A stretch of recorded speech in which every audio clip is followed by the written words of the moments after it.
Motifimizi yapalım beraberce.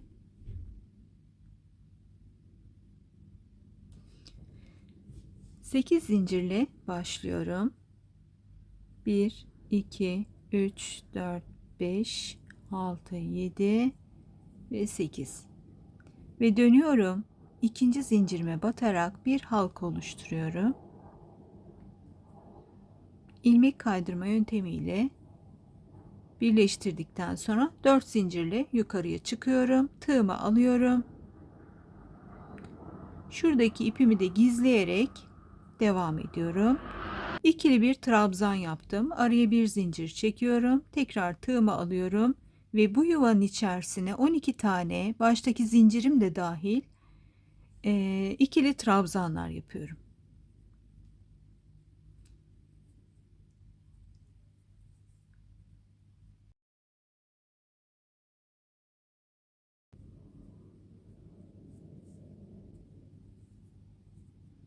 İki, 4, 6, 8, 10, 11. Baştaki zincirimi de sayıyorum. Bir tane daha yapıyorum. 12 tane trabzanım ve 12 tane trabzanım oluştu. Bir zincir yapıyorum. Şuradaki bir zincirimin gerisinden 4 zincirle çıkmış olduğum zincirimin ikinci zincirine batıyorum. İlmek kaydırma yapıyorum ve hemen şuradaki, şöyle açarak göstereyim, İlk yuvaya batarak bir sık iğne oluşturuyorum. 1 2 3 zincirle yukarıya çıktım. Tığımın başına alıyorum. 1 çekiyorum. Tığımda beklerken tekrar tığımın başındayım. Tekrar bir çekiyorum, düzeltiyorum ve hepsini birden çekiyorum. Yani kısacası her bir yuvaya üçlü fıstık yapacağım. İlkinde 3 zincirimi de saydığım için orada 2 tane yaptık. Ve her bir boşluğa 3 tane üçlü fıstık yaparak devam ediyorum. Aralara 2 zincir çekiyorum.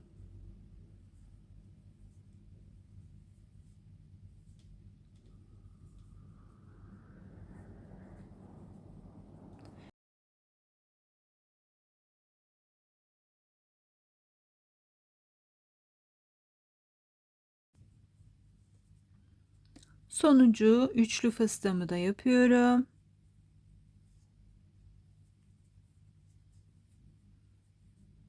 Araya 2 zincir çektikten sonra ilk fıstığımın tepesine batıyorum ve bir tane hemen batmış olduğum noktadan sonraki ilk yuvaya batarak bir sık iğne oluşturuyorum. 1 2 3 pardon 2 zincir çekiyorum. 2 zincirimden sonra tığımın başına doluyorum. Bir sonraki yuvaya geçiyorum ve 4 tane ikili trabzan yapıyorum. 1 2 3 4. Araya 2 zincir çekiyorum. Tekrar aynı yuvaya batıyorum. 4 tane daha ikili trabzan yapıyorum. 2 3 ve 4. 2 zincir çekiyorum. Bir sonraki yuvaya batıyorum. Bir sık iğne ile birleştirdim. 1 2 3 4 zincir çekiyorum. Bir sonraki yuvaya sık iğne ile bağlanıyorum. 2 zincir çekiyorum. Tığımın başına doluyorum. Ve bir sonraki yuvaya yine ikili 4 tane trabzan yapıyorum. 2 3 ve 4. trabzanım. Arada 2 zincir ve yine aynı yuvadayım.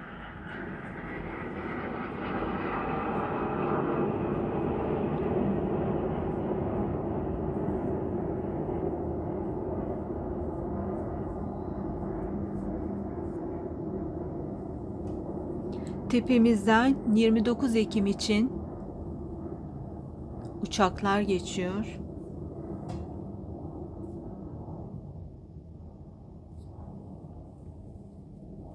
Sesi duyuyorsunuzdur. Bayağı yakından geçiyorlar. Hemen karşımdan geçti bir tanesi. 2 zincir çekiyorum. Bir sonraki yuvaya battım. 1 2 3 4. Bir sonraki yuvaya batıyorum. 1 2 tığımı doladım. Bir sonraki yuvadayım. Yani kısaca şöyle anlatayım arkadaşlar. En baştan itibaren bu sırada, 3. sırada 2 tane zincir çekip bir sonraki yuvaya 4 tane trabzan yapıp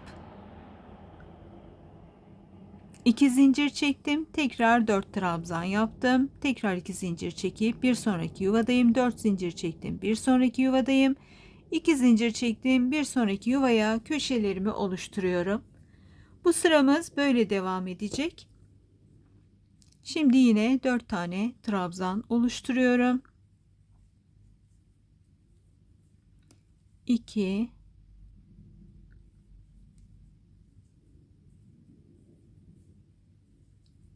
3 araya 2 zincir ve yine 4 trabzan.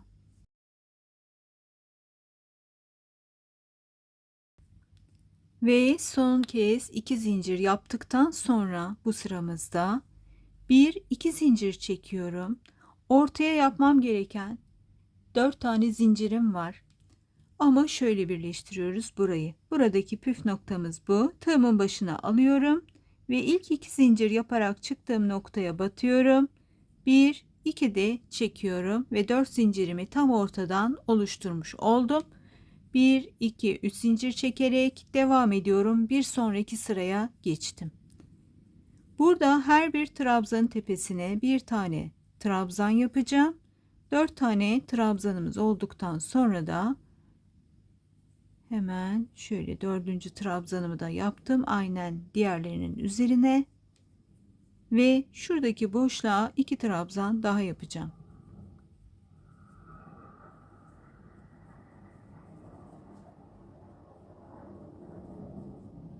Burada 3 zincir çektim. Evet, uçağımıza geçtiğine göre devam edebiliriz. 2 yine aynı boşluğa 2 tane daha trabzan yaptım 3 zincirden sonra ve devam ediyorum. Zincirsiz bir şekilde 4 trabzanın üzerine de 4 trabzan yapmaya. Böylece burada bizim 6 tane trabzanımız oldu. Bunlar da ikili trabzanlar. Ve burada 3 zincir çekiyorum. Ortadaki 4 zincir yapmış olduğum boşluğun içerisine sık iğne ile bağlanıyorum. 1 2 3 zincir çektim ve aynı işlemi yine burada da bir köşe yaparak devam edeceğim. Her trabzanın tepesine batıyorum.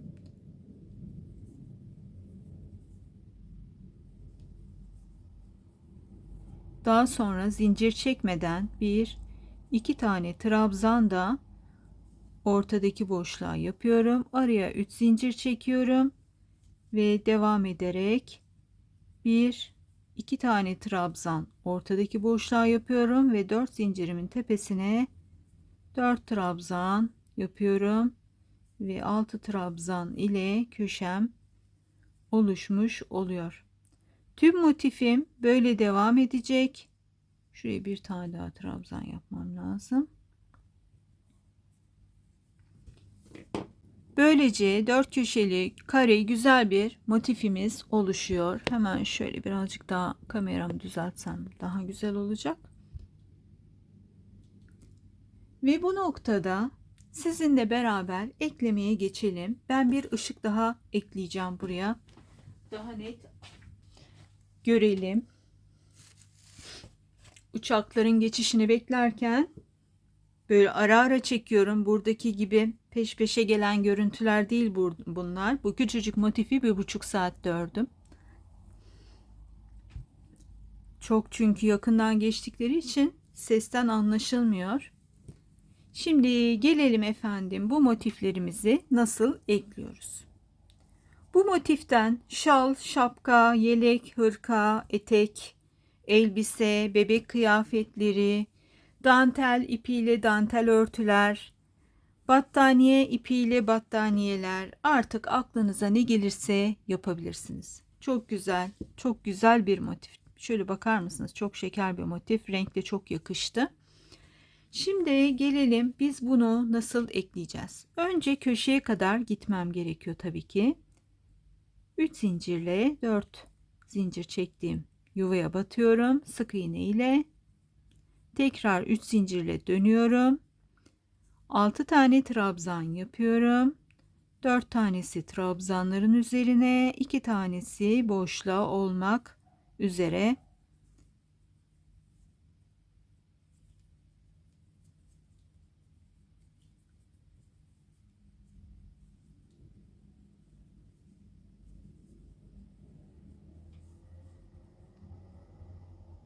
Burada bir adet zincir çekiyorum. Zincirimi çektikten sonra hemen karşıdaki motifimin köşesine batıyorum ve bir sık iğne ile birleştiriyorum. Tığımın başına alıyorum, bir zincir çekiyorum, tekrar tığımın başına alıyorum. Boşluğa 2 trabzan yapıyorum. Aynen örmeye devam ediyorum motifimin köşesini ve trabzanların tepesine de birer trabzan yaparak trabzan sayımı 6'ya tamamlıyorum.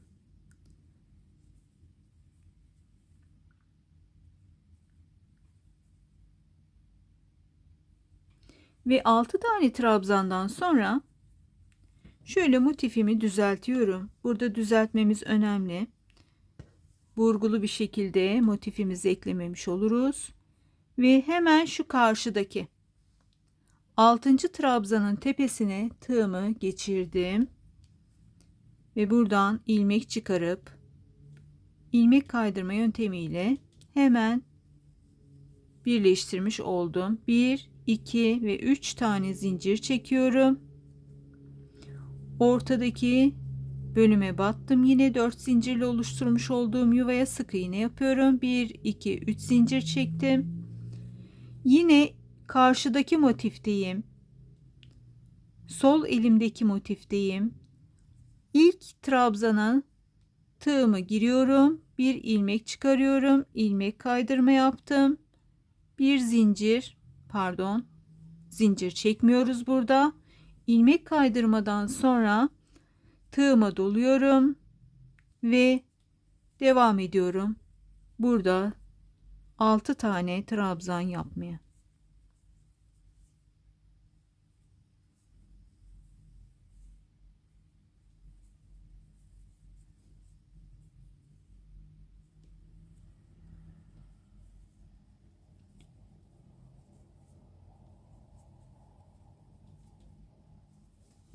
Ve ortadayım. Bir zincir çekiyorum. Karşıdaki yuvadayım. Sol elimdeki yuvaya battım. Ortadayım. Sık iğne ile birleştirdim. Bunu ister sık iğne ile ister ilmek kaydırma ile yapın. Ben ikisini karışık karışık yaptım. Ve şurada tekrar bir zincir çektikten sonra motifimi örmeye devam ediyorum.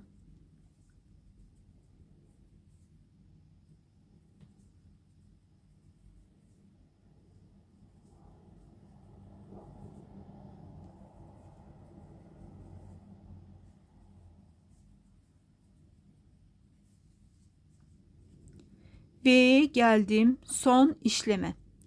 Burada 1, 2, 3 zincir çekiyorum ve bizim şurada az önce püf noktası olarak anlattım. 2 zincir ve ikili trabzanla 4 zincir oluşturmuş olduğum yuvanın tepesine batıyorum. Bir tane ilmek kaydırma yaptıktan sonra buraya 2 zincir çekiyorum ve ipimi kesiyorum. Ve motifimizi eklemiş olduk. Bu hırka için konuşuyorum. Ben bu motifi çok beğendiğim için bunu yaptım. Beğendiğiniz kare motifler varsa ve hırkanızın uzunluğuyla ve kolla ve diğer yerleriyle uzunluklarını denk getirebilirim diyorsanız onlarla da yapabilirsiniz. Bu modelle çocuklarınıza da aynı şekilde aynı hırkayı veya benzer hırkaları örebilirsiniz. Şimdilik motifimiz bu kadardı. Hırkanın detaylarıyla karşınızda olacağım. Buluşalım.